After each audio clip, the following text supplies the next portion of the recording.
In this video, I'm going to cover the basics of C. I'm going to use the online GDB compiler, and if you want to work out with me, just search in Chrome online GDB compiler and use it with me so that you'll be able to understand properly. Now, the very first thing you have to do is make a void function like this, and later on I'm going to explain all about this, and you will be able to understand what it is, and it will all make sense. First thing we are going to do is print a message on the screen. Hi there.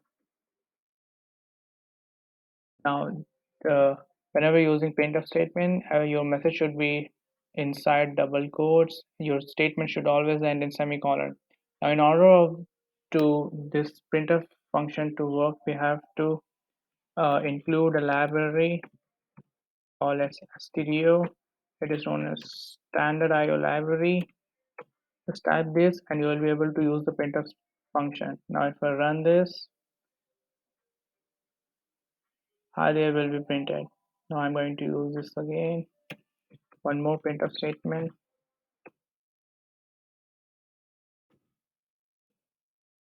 Now if I run this another statement, we are going to see that both of both of this printf statement are in the same line, which we do not want then. So it's a very good habit. Always end your printf statement with this backslash n. It means that it's going to give a new line. Now if I run this, there will be a line break between the another printf statement will be on the other line. So it's a very good habit to do. Always use that. Now just you can make a comment like this,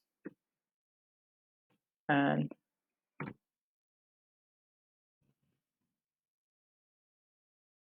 for line break these comments will not be printed, and for line break always use this inside printf statement. Now if I'm going to run, this comment will not be printed on the console, only this message will be there. So you can all try to, if you want, you can make notes on this, and if you want to make multi-line comments, this double slash comment will not be able to we will not be able to use this in multi-line comment. So if you want to use many lines of comment, you can always start with slash and star and end it with it slash and star. Now these all of these comments will not be printed on the console.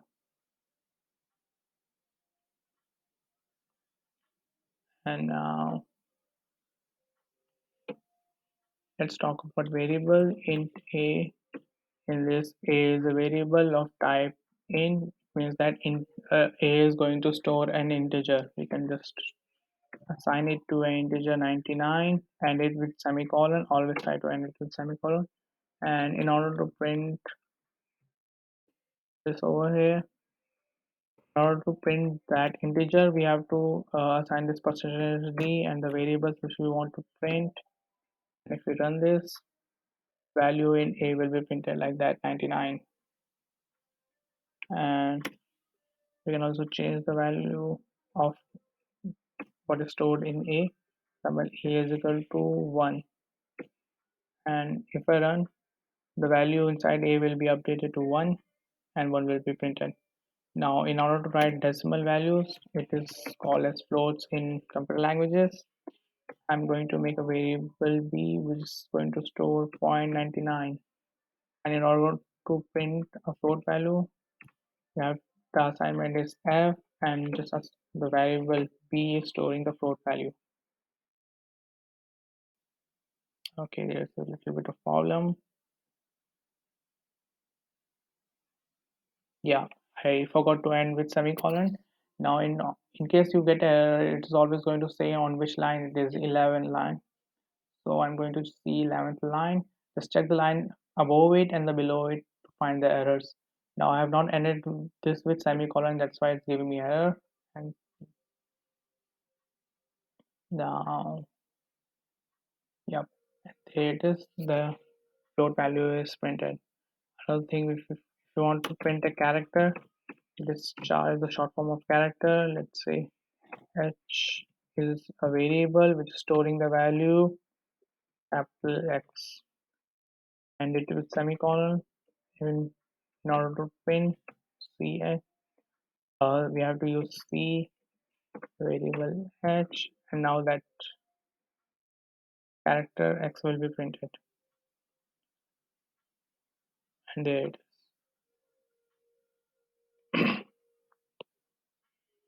And now I'll just delete this. And in order to take the values from the user, in order to uh, take the value, in order to make a function that so that the user or someone with a keyboard can type the result, you have to use scanf function. It also first you have to make a variable. For example, int a is a variable, and now you want the user to store anything, whatever integer he wants to store it in a. So again, we have to use percentage %d and this and operator means that the value whatever the user enters will be stored in a. Now if I run now again one more, going to use a printf statement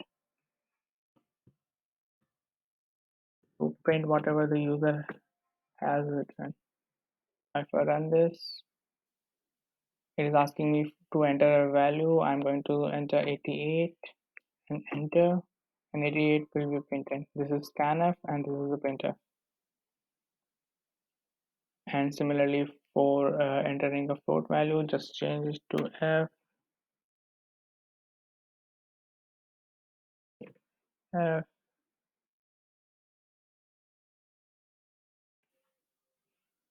and instead of int you are going to write float.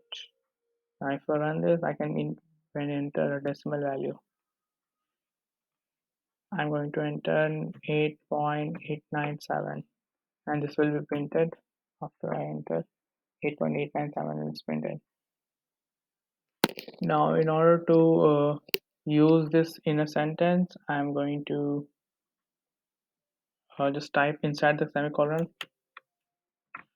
float enter by the user is. Now this will be printed and this a will go over here and everything will be off in a sentence. I'm going to enter float value 0.88 and there you go, float entered by the user is 0.80. Just make sure you type the enter correctly. And another important thing is the conditions. If is used like this, if uh, 9 is greater than 7, then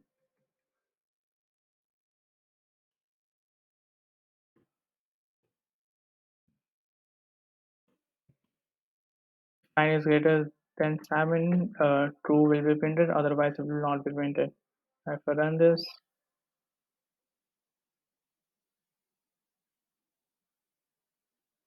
oh wait, let me delete all this scanner.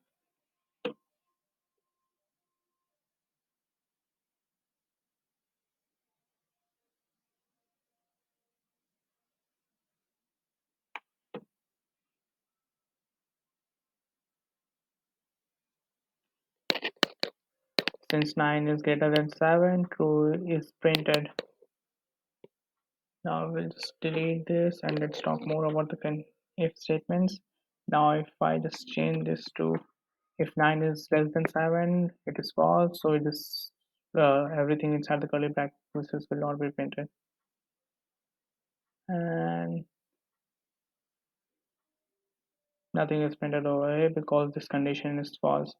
Now we can just change it to else.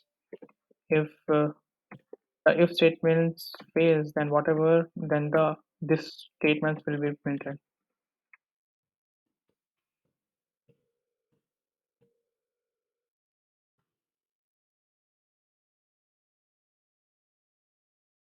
Now if I just change this to 22, 22, this condition is true, so this will be printed and not this. There you go. Now if I make this 1, now this the if condition is false, so it means that the else condition will be printed. Now if I just run this, there you go, the else is printed. Another thing is for loop. For int I is, I'm going to initialize int I is equal to 0 inside this for loop only. It's going to take three things, the beginning value and a condition I. It will run until I is less than 9, and after every loop I will be incremented by 2.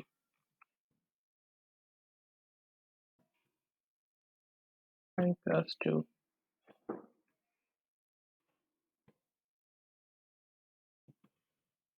I'm going to print the value of I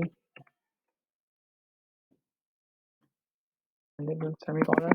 So this is a for loop. In this int I is equal to 0. I is a variable whose initial value is 0. The loop will, this is a condition, the loop will run until I is uh, the loop will run until I is less than 9. It means that I is equal to 1, the loop will run, I is equal to 2, the loop will run, I is equal to 3, and after every loop, uh, I will value will be incremented by 2. So the result will should be I is equal to 0, then the loop will run, and 0 will be printed, and the next thing is I value will be incremented by 2, and then again the 2 will run and 2 will be printed, then again it will be incremented by 2, then 4, and like so on. It will run until it's less than 9, so 8 is the last value which will be printed. Now we just put a space over here, and values will be printed with a space after them. The same can be written with while loop.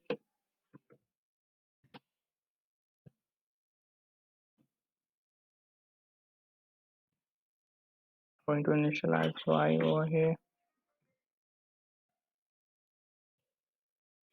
Initial value of y is 0,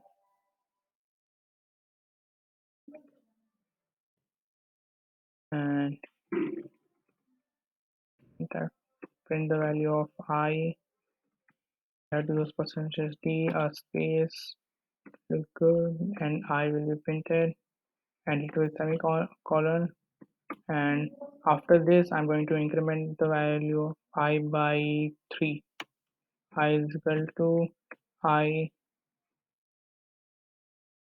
plus 3. Instead of writing I is equal to I plus 3, I'm going to just use this shorthand. I plus 0. I plus is equal to 0. I plus is equal to 0 is 3. It means that I value is incremented by 3, and then everything is saved back into I. So if I just run this, 036, this will be printed over here. So this a little bit of the basics, and the next thing we'll talk a little bit about the functions.